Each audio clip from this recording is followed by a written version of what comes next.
Good morning, everybody. This is Melisa Nielsen with Waldorf Essentials. Better go about those.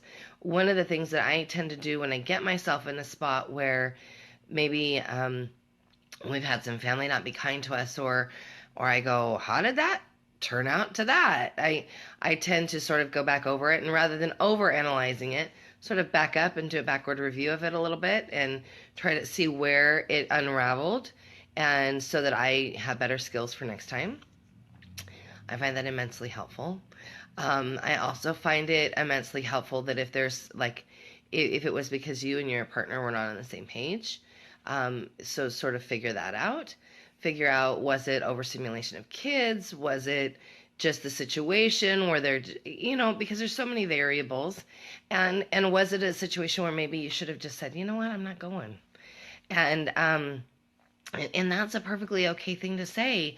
I'm a huge pro family rah rah person, hugely, but I live in San Diego. And there's no family with me. I love my family dearly. I do. I love them. I love you, Mom. Love you, Grandma. Love everybody. But I have to say, there is this nice buffer that makes it really handy. So we had family here. We had my son here from Utah, and that was an amazing visit. Amazing visit. Those of you who have sort of tracked us through the years, he's the one that is responsible for any grays that you see up here. But he's turning into such a nice young man. I have zero complaints right now. Zero. He's learning, and I think he learned some things from us this weekend that he'll take with him for the long haul, as he's heading into this truck where he's finishing up his senior year and he's in public school. I sort of have to laugh because I thought, well, we'll just make this big trek back to Utah to sort of have your graduation. And he goes, Mom, walk-in at graduation is not really important to me. And I just sort of had to laugh. I thought, yep, homeschooler at heart. And he just really pomp and circumstance, no big deal. So we probably will be adjusting our summer vacation plans because of that, but that's all right. It's all good. I wanted to talk a little bit about some comments that sort of made me scratch my head a little bit that I've seen on a couple of different groups. And please don't think that I do lurk now and again on a couple of groups, but not in a weird stalker way. Mostly in a way because I want to see, what is it that you're struggling with? What is it that that's really something that maybe I have some experience with that I can bring to you? And I see some confusion and some worry about some of the Christmas holidays that are sort of celebrated with Waldorf. I was looking, I noticed on one of the groups yesterday, somebody was really sort of stressed out about the spiral. What does that mean? Is that purely pagan? Should we celebrate it if we're not pagan? How do I go about, doing that, honoring who I might be as a Christian? And yeah, I think it's really pretty, but I don't want to dishonor God. So I thought I would sort of try to unravel from a very practical standpoint, not an esoteric standpoint. I understand all the esoteric stuff. If you got esoteric questions, ask them. But this is from a very practical standpoint. So generally, and this is generally, not across the board, but generally we're looking at the Advent spiral for at home, not in a school setting. In a school setting, I think it would affect everybody, just because you've got so many cultures coming together. So generally at home, most of the people that are celebrating Advent or looking at doing an Advent spiral are either Christian or pagan. Most other faiths have something major that's going on right now, or coming up in the next month, and so they might not have time, or they just might not feel comfortable in bringing and incorporating that at home, but they might, and that's perfectly okay as well. So generally Advent, it means it's coming, something's coming, something big is coming. So it's the 4 Sundays that count down to Christmas. The first Sunday of Advent was yesterday. And we did have, there's a simple little Advent stories guide that we put on our blog. It's the second post down on our blog right now. That's free. So if you don't have that and you're looking for some Advent stories, go grab it. Today would be just fine to tell those stories. Anytime this week would be fine to tell week 1 stories. So last night was the first Sunday of Advent. Traditionally, so I grew up Catholic. That's not my faith right now, but that's how I grew up. And so this is just from that background. Traditionally, you go to church on the first Sunday of Advent, and you light the first Advent candle. And there's a wreath, generally. There's a wreath that has 5. One's for Christmas. I think that's right. So you've got these candles, and you light one for each wreath, or one for each week. And some people have got Advent wreaths at home, and they're lighting them at home, and that's what they're lighting, the first candle. We do not. Not for any reason except for that we don't. We've had one in years past. Right now, we really, for simplicity's sake, because we live in a teeny house, we really just focus on using the birthday ring for a lot of the Advent things. We have a couple of birthday rings, so it makes it useful and helpful. And I also have some standalone candle holders. So if you look at our picture from last night, I think I put it on Instagram. You see I just have a standalone candle holder that that looks like it belongs in the Mineral Kingdom. So the first week in a la Waldorf, the first week is the Mineral Kingdom celebration. Second week is the Plant Kingdom celebration. Third week is the Animal Kingdom celebration. Fourth week is the Human Kingdom celebration. Why? Well, it's just you're sort of looking at all of these things, and some people might say, oh, we're looking at the creation instead of the creator. I don't. Some people might, but that's not me. And I think you can make it appropriate either way, if that's whatever your belief is. We're in awe of what the creator created from the Mineral Kingdom this week. So we're looking at rocks, and we're looking at the wonder of our bones that are so strong, bones that made up our bodies, bones that made up the Christ child's body. We're looking at seashells. We live by the sea. So that's part of that first light of Advent. The seashells we have. A lot of them. Where you might be culling rocks from a rock collection, I'm constantly culling seashells from a seashell collection. So you might have those things on your nature table. Again, some people might be freaking out. The nature table looks like a pagan altar.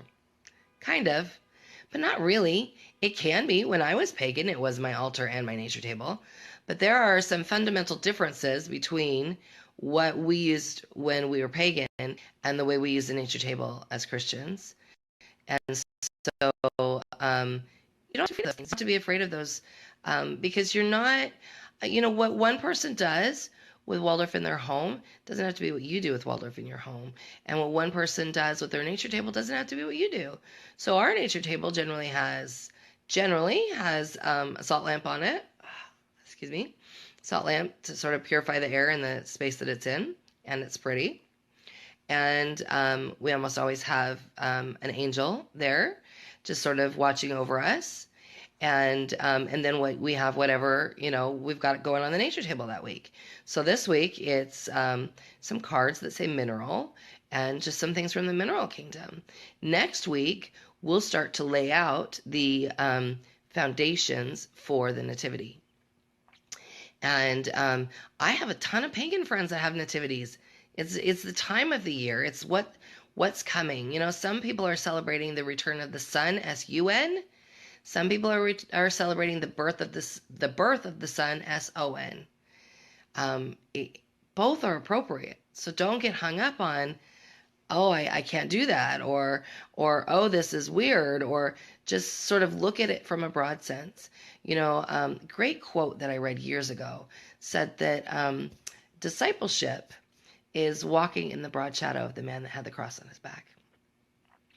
And I found that quote to be extremely loving and forgiving of me at the time that I read it and that I was really attached to it. Because I was really struggling with faith at the time, struggling with where I felt like I belonged. And the longer I've been on this walk, the longer I see that broad shadow of that man, it falls to anybody that has a Christ-like attitude. And that discipleship falls to anybody who works to bring light to the world. And if I make that a really narrow shadow, then I'm cutting myself off from light, because all truth comes from one place, and we want to sort of bring that to everybody. So you'll see the hashtag Light the World a lot of places on the internet this month. Most of I'm LDS, and that's if you want to know what hashtag Light the World is, I think it's at Mormon.org. You can look at it, and it's like an advent calendar for things that you can do all week long, or all month long. Sorry. And it has this amazing video that is non-denominational, that is not even necessarily Christian. It's about acting like this person who had this very broad shadow. And you can do that. It doesn't matter what religion you are. Try to step outside of all that ugly and nasty. You can't celebrate the birth of the sun, whether it's S-U-N or S-O-N, while you've got all this anger in your heart. So try to come to a very peaceful place with this. And let, I've heard people say, I can't get the Christmas spirit this year. I go, well, you're not letting it in. The best way to feel good is to get off your butt and go serve somebody else. That is the best way. Go do something rather than looking at yourself in the mirror and whining about how you don't feel good. Go serve somebody else. When you are in the service of somebody else, you are in the service of God, period. It doesn't matter what noun you put on God. When you are serving somebody else, you are serving that light. You are bringing light into the world. So go serve somebody else, whether it be shoveling somebody's walk, raking somebody's lawn, carrying somebody's groceries in, helping a mom. Oh my goodness, this sweet single mom in our co-op, our homeschool co-op, said that the other night when she was coming home from our lantern walk, she's trying to lug a newborn and a 3-year-old up the stairs and all of the things that come with that. And 2 men and 1 woman passed her by. Nobody offered to help her. Help people. Say hello to people. Don't be living in so much fear that you can't have a smile on your face and say hi to people. I talk to strange people all the time. And I live in a weird place. I live in a place where there's, half the time I'm talking to people that are probably a little stoned out of their gourd. But I love where I live. And I would not have moved here if I was going to stay sequestered in my house. So talk to people. Say hi to people. Embarrass your teenagers. Eleanor goes, why is it that when I go out with you, you have to talk to everybody? I said, honey, it's not about you. I talk to everybody all the time, even if I'm by myself. So, light the world. You've got so much to give. Light the world. Even if it's just something super simple. Even if it's just a smile. Even if that's all you can muster today, you will not know what you're giving to that person that's accepting your smile, because they may have really needed your smile today. So do that. Back to my Advent talk.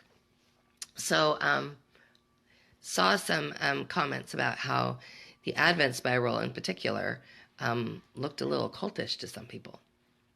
Kind of stressed them out.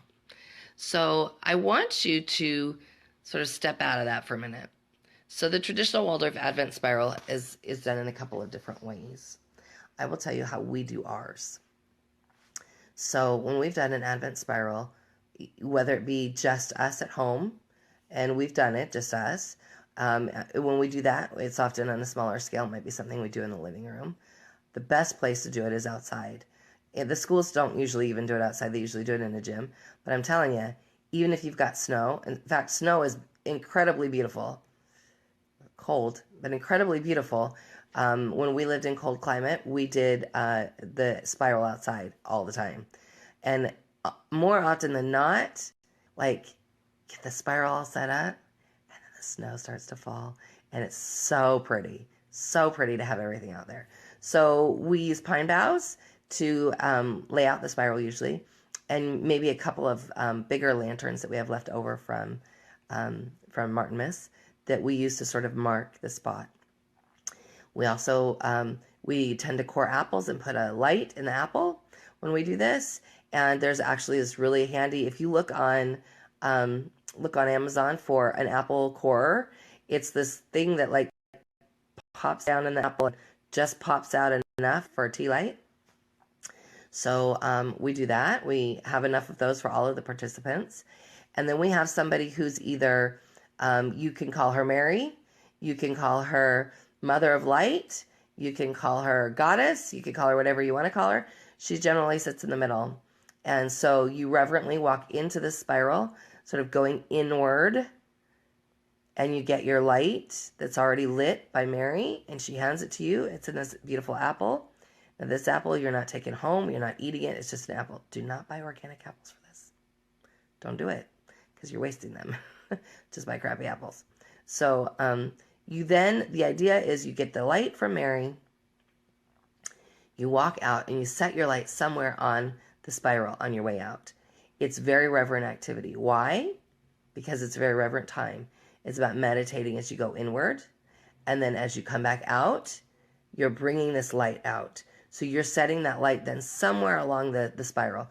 So if you have, oh my goodness, we had like 40 people one year do the spiral. And we had it when we lived in co-housing. So we had this big common area, and the whole field was all lit up with all these lights. It was beautiful. We've done it on the beach. Beautiful. It's amazingly, it's very meditative, and it's very, it's just a very reverent, beautiful feeling. So when you have this festival, and say you're doing it with just a group of homeschool people, listen, it's Reverent Festival. So generally when we do that, we do not have dinner. We generally don't even have snacks. We generally arrive, you get it, maybe a story, maybe a song, if you can keep it reverent. If you have a lot of busy little kids, no. At least that's my opinion, because it's very reverent activity. It's kind of like church in that way. So then you could get there and you stagger, walk people that are walking the spiral. I generally only put one person through the spiral at a time. If you've got little kids, then a parent and a young child goes through at the same time. But you want to explain this to your children before you arrive. You want to explain, hey, this is quiet. And if you don't have church in your experience, you can talk about this. It's kind of like when we go to the library and it's super quiet, or we go to the museum and it's super quiet. And you talk to them about it in that respect. And give them that sort of piece of understanding that this is quiet activity. And you're not just doing that for yourself. There are other people that are there to celebrate that spiral that also would appreciate quiet activity. So if you're in a spot, and I've been in a spot where you might have a toddler or an infant that just can't be quiet, step aside, let other people go. This might not be your year, and it's okay. Or ask your partner, hey, I really want to walk the spiral. Will you please hold Johnny while I go do that? This is also a time I've walked the spiral before with other people in a very loving friendship way, and to sort of, just signify our friendship together. And that's a very beautiful thing, with several different people, actually, now that I'm thinking about it, and different people that have been in my life that have made a big impact. And we've walked the spiral together, and it's been just a very spiritual experience. So instead of thinking of it as this weird cultish thing, I promise it's not. It is showing your light to the world. So from a Christian perspective, hashtag light the world. You're bringing physical light to the world in a very reverent manner, in a very reverent setting. So when we're walking back outside that spiral, we're walking. So we've walked in a quiet manner, and then we've gotten this apple with this light in it. Or maybe you're not using that. Maybe you're using just some sort of other candle holder. That all is fine. You're walking back out. You're setting that down. You're giving your intention for that light the world. What is it that you want to bring to the world? And it's a very prayerful, meditative activity. So it's not a weird cultish thing. It's church in the very base sense of it. It's a very spiritual activity. And then you walk and you're done. Generally the Advent spiral lasts about an hour. And that means that everybody needs to be there on time. And then you walk the spiral and you go home. So we're at the beach. We'll probably have a bonfire, which is going to mean marshmallows. It's just going to have to.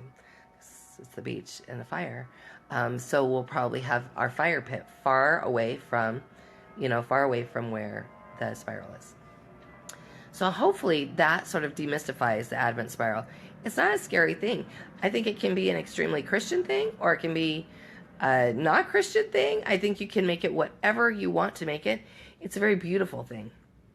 Don't think it's weird just because there's, somebody had mentioned that they'd seen a video of doing it on YouTube, and it sort of looked like cultish walking, and I promise it's not. It's so many things in Waldorf. If you just ask the right person, they'll give you a good answer as to why it is the way it is and why the tradition is what it is. So don't be stressed out about it. Just have a good time, and don't be stressed about this season. From a Christian perspective, heck yeah, I celebrate the solstice. I like the sun, don't you? I might not be worshiping the sun god, but dang, I'm sure happy that the sun comes back. And then, of course, we have just the celebration of the Savior's birth, which we know, most of us know, that's not really when he was born. So of course, for my husband, in there somewhere, there's the Rogue One holiday. You might have a partner that's really excited about the Rogue One holiday too, or you might be really excited about that. I think it's on the 15th. It's not really a holiday, but it's what his focus is on the calendar right now. And so have fun this month. Enjoy yourself. Plan out your baking. Eleanor's school task for today, since we're not doing regular school today, since we're doing 6 lessons this month, her task is the baking menu and the shopping list for that. So we have it all here and all ready to go to start making, having a good time with baking. So if you are worried about something that you see on a Waldorf website, or thinking that it might affect your eternal soul, and you're worried about it, would you please drop me an email or a PM and let me help you walk through that, and with some practicality and some understanding. And it doesn't have to just be about Advent. There's definitely some stuff that Steiner wrote that I was like, I don't think so. But most of it is like incredibly amazing. And if you let it sort of seep in, oh my goodness, the benefits that come from just that inner work of taking the time to try to understand. And again, we know that all truth comes from one place. So that is it for today. I hope you have a wonderful week.